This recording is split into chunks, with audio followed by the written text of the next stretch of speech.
बहुत समय पहले की बात है। एक घना जंगल था जहां हर जानवर खुद को सबसे महान समझता था, लेकिन वहीं रहता था एक नन्हा चूहा, नन्हू, जिसे कोई नहीं पूछता।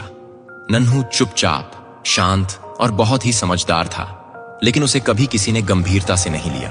वो जब किसी की मदद की कोशिश करता तो जानवर हंसते और कहते, तू तू क्या कर पाएगा? एक दिन जंगल में हड़कंप मच गया।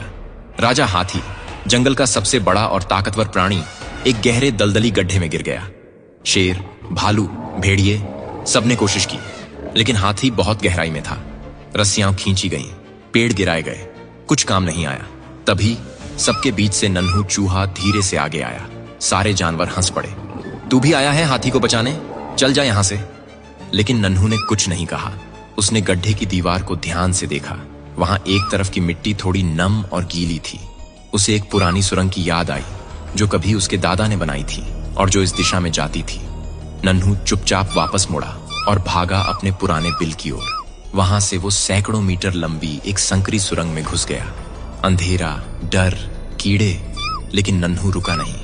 वो जानता था कि सुरंग एक झील से सटी है और अगर वो झील की दीवार में एक छेद कर दे तो पानी उस गड्ढे में बह सकता है।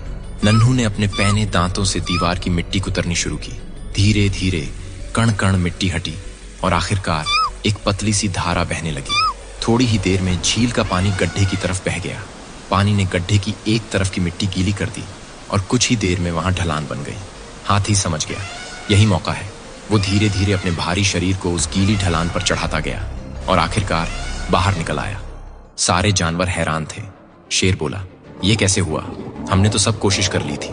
तभी मिट्टी में से एक छोटी सी पूंछ हिली और बाहर निकला नन्हू चूहा, कीचड़ से सना लेकिन मुस्कुराता हुआ।